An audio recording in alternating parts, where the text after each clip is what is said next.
Numbers आ चुके हैं। नतीजों के बाद फिलहाल सपाट ही स्टॉक ट्रेड कर रहा है। रुचित, आप चार्ट्स देखिए, तब तक हम एक एक करके नंबर्स आपके सामने लाने की कोशिश करेंगे। जो मुनाफा आया है वो 655 करोड़ का आया है, 744 करोड़ का हमारा अनुमान था। आय 4600 करोड़ की आई है नेस्ले में, और मुनाफा 655 करोड़ का है। तो आय 4257 करोड़ से बढ़कर 4600 की आई है, और मुनाफे में भी थोड़ा अनुमान से कम यहाँ पर बढ़त देखने को मिली है। ₹7 का अंतरिम डिविडेंड भी कंपनी ने घोषित किया है। नेस्ले में देखना होगा कि वॉल्यूम ग्रोथ कितनी निकल कर आई है, लेकिन अभी नेस्ले हरे निशान में आने की कोशिश कर रहा है।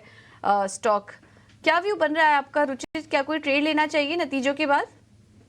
आई think follow up move wait करना चाहिए। नतीजे को देख के अगर कुछ बाइंग स्टॉक में आती है और 2550 के लेवल्स अगर आगे चल के क्रॉस करती है, तो ये स्टॉक में एक तेजी एक्सपेक्ट करें। अदर आई थिंक छोटा मोटा रिएक्शन स्टॉक में रह सकता है, बट कुछ सिग्निफिकेंट तेजी स्टॉक में लग नहीं रही है। सो 2550 के ऊपर का ब्रेकआउट की इंतजार करें। वो अगर आता है तो ही स्टॉक में खरीदारी करें।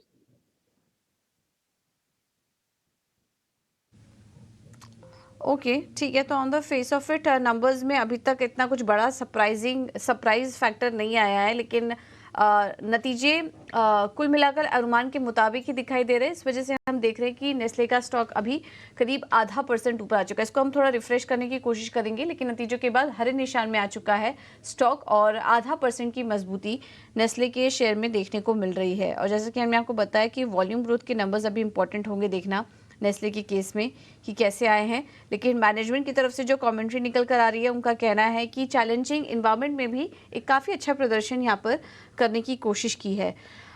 टोटल सेल्स ग्रोथ, ये वॉल्यूम के फिगर्स भी आ चुके हैं। 8% के आसपास वॉल्यूम ग्रोथ के नंबर्स देखने को मिले हैं नेस्ले के केस में। तो चलिए, ये हैं नंबर्स, और आगे हम मैनेजमेंट की कमेंट्री और कुछ और भी आंकड़े लाने की कोशिश करेंगे। इस बीच कंपनी ने कुछ और भी घोषणा की है। ₹7 प्रति शेयर के डिविडेंड की भी यहाँ पर घोषणा की है। ये भी हमने आपके सामने रखा। कमोडिटी पर उनका कहना है कि कुछ समय के लिए उनको प्राइस वॉलेटाइल दिख सकते हैं। नेस्ले का स्टॉक इस वक्त मजबूत हो चुका है और 1.5% ऊपर आ चुका है। ये चार्ट रिफ्रेश कीजिए, नेस्ले का स्टॉक हरे निशान में आ चुका है। काफ़ी अच्छी बाई यहाँ पर नतीजों के बाद देखने को मिल रही है, क्योंकि कमेंट्री भी अच्छी नज़र आ रही है मैनेजमेंट की तरफ से। रुचित, एक बार वापस से आपसे नेस्ले पर राय लेंगे। एक स्पाइक आया है और 2500 के पार अब ये स्टॉक निकल चुका है। कोई ट्रेड लेना चाहिए, या फिर जिनके पास ऑलरेडी था नतीजों के पहले 2% ऊपर आ चुका है स्टॉक इस वक्त, कोई ट्रेड लेने की सलाह देंगे आप शेयर पर? डेफिनेटली, क्योंकि रिजल्ट्स है तो रिजल्ट्स का रिएक्शन नो एक बार तो आता ही है। बट मैंने कहा कि फॉलो अप मूव काफी इंपॉर्टेंट रहेगा, और अगर 2550 के लेवल क्रॉस होता है तो आई थिंक स्टॉक में कंफर्मेशन रहेगा कि रीसेंट लोज के आसपास स्टॉक में बॉटम बना के next leg of up move की शुरुआत हो चुकी है। अगर किसी पास एग्जिस्टिंग पोजीशंस है तो वो इन पोजीशंस को होल्ड कर सकते हैं, जिन पे आप 2450 के नीचे स्टॉप लॉस रख सकते हैं। बट लेकिन फ्रेश बाइंग नो, जैसे मैंने कहा कि 2550 के ऊपर निकलता है तो ही बाद में स्टॉक में करें।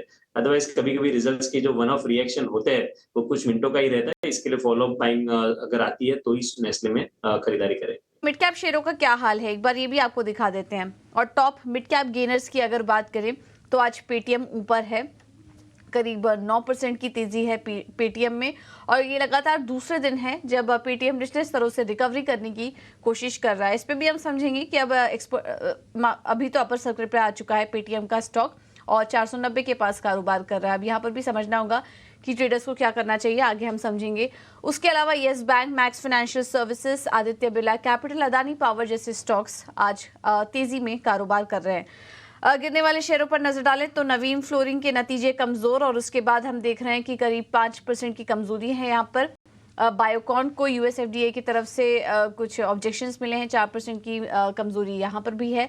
Gland Pharma, Motherson Sumi wiring और पेट्रोनेट एलएनजी भी आज दबाव के साथ कारोबार कर रहे हैं। आईटी स्टॉक्स में लगातार दूसरा दिन आज हम दबाव देख रहे हैं। इन्फोसिस, टेक महिंद्रा, एम्फेसिस और विप्रो यहाँ पर आज दबाव है। लेकिन रियल्टी स्टॉक्स में आज अच्छी मजबूती देखने को मिल रही है। एक के बाद एक जो नतीजे भी आ रहे हैं कंपनियों के, वो भी काफ़ी अच्छे हैं, जिसके चलते हम उन कंपनियों में भी तेजी है। और इसके अलावा डीएलएफ, शोभा और प्रेस्टीज एस्टेट जैसे स्टॉक्स आज मजबूती के साथ कारोबार कर रहे हैं।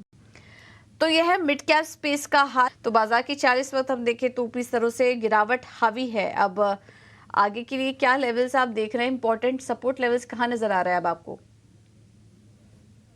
नमस्ते Pooja, very good afternoon. Well markets में हम देख रहे हैं कि आज के ट्रेडिंग सेशन मोर एक कंसोलिडेशन फेज जैसा लग रहा है, जहाँ पे अगर ऑप्शंस के डेटा देखें, आज बैंक निफ्टी की वीकली एक्सपायरी है और कल निफ्टी की वीकली एक्सपायरी है, तो निफ्टी में 22,000 के कॉल में सबसे हाईएस्ट ओपन इंटरेस्ट है, यानी ज़्यादा से ज़्यादा जो कॉल राइटर्स है, उन्होंने 22,000 का कॉल बेच के वहाँ पे पोजीशंस बनाई है, जहाँ पे अब लगभग 1 करोड़ 40 लाख का ओआई वहाँ पे बना हुआ है। सिमिलरली अगर बैंक निफ्टी में भी देखें, तो बैंक निफ्टी में भी आज की जो वीकली एक्सपायरी है, उसमें बैंक निफ्टी में 46,000 के कॉल ऑप्शंस में सबसे हाई ओपन इंटरेस्ट है, यानी मोर ऑप्शंस की पोजीशंस देख के लग रहा है कि शायद हम ज्यादा तेजी आज के ट्रेडिंग सेशन में नहीं देखेंगे, बट मोर एक इंडेक्स पे कंसोलिडेशन या साइडवेज मूव कंटिन्यू रहेगा। सो लगता नहीं है कि कोई बड़ी तेजी इमीडिएटली आज और कल 2 दिन में एक्सपेक्ट करनी चाहिए। अगर कुछ 22,000 के लेवल्स क्रॉस होते हैं, तो ही हमें लग रहा है कि कोई मोमेंटम पॉजिटिव साइड टर्न होगा।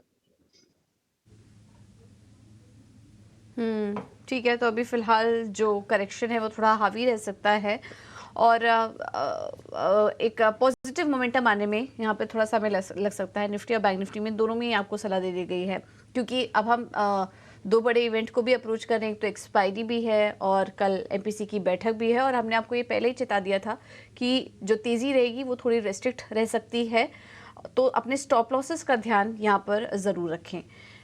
चलिए अब आगे बढ़ते हैं और कुछ स्टॉक पर भी चर्चा करेंगे। हमारे पास जो जिन स्टॉक्स में इस वक्त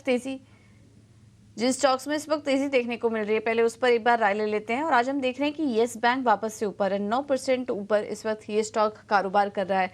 रुचित, क्या सलाह देंगे आप येस बैंक में, जिनके पास ऑलरेडी है, जो इस तेजी का वेट कर रहे थे, वो अभी क्या करें? मुनाफा लेकर निकल जाना चाहिए इन स्तरों पर?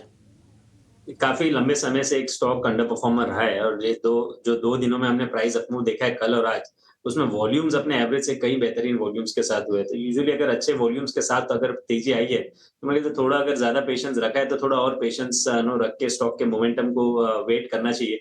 और मे बी 30 से 31 रुपए की रेंज में आने वाले फ्यूचर में अगर ये स्टॉक आता है, तो वहाँ पे फिर से रिव्यू करना चाहिए वेदर एक्जिस्टिंग पोजीशंस को प्रॉफिट बुकिंग या जो भी है एग्जिट करना चाहिए या नहीं। बट फिलहाल आई थिंक क्योंकि अच्छे वॉल्यूम्स के साथ 2 दिन का मूव है, तो 30 से 31 के टारगेट्स स्टॉक में एक्सपेक्ट किए जा सकते हैं। ठीक है, तो ये है सलाह येस बैंक पर। रुचित, इसके अलावा आपके भी ट्रेड्स बताइए, कहाँ पर नजर है आपकी ट्रेड करने के लिए? मिड कैप स्पेस में से एक स्टॉक जो आज मेरे ध्यान में है, वो है सुप्रजीत इंजीनियरिंग। सो स्टॉक एक ब्रॉड कंसोलिडेशन फेज में रहा है पिछले कुछ महीनों से, और ये पूरा अगर मैं थोड़ा mid to long term charts पे देखूं, तो पूरा कंसोलिडेशन जस्ट एक टाइम वेस्ट करेक्शन रहा है विद इन अ नेट, जहां पे करेक्शंस पे इतने ज्यादा वॉल्यूम्स नहीं है। सो स्टॉक अभी सपोर्ट के आसपास ट्रेड कर रहा है। आज जो प्राइस अप मूव हम देख रहे हैं, उसमें अपने एवरेज से अच्छे वॉल्यूम्स के साथ में ये प्राइस अप मूव है, तो रिस्क रिवॉर्ड रेशियो भी यहाँ पे फेवरेबल है। 392 के स्टॉप लॉस से सुप्रजीत इंजीनियरिंग में खरीदारी की सलाह रहेगी ट्रेडिंग के लिए, शॉर्ट टर्म के लिए 420 के अराउंड के टारगेट्स के लिए। ठीक है, तो ये है सलाह सुप्रजीत इंजीनियरिंग पर तेजी करने की सलाह आपको दी जा रही है, और इसके अलावा 420 के लक्ष्य के लिए आप यहाँ पर खरीदारी करके चल सकते हैं। और आज एफएमसीजी शेयरों का दिन भी है, टाटा कंज्यूमर के भी नतीजे आएंगे, उस पर भी हमारी नजर होगी। चलिए अब आगे बढ़ते हैं और रुक करते हैं हमारे अगले सेगमेंट का, ऑप्शन के चैंपियंस।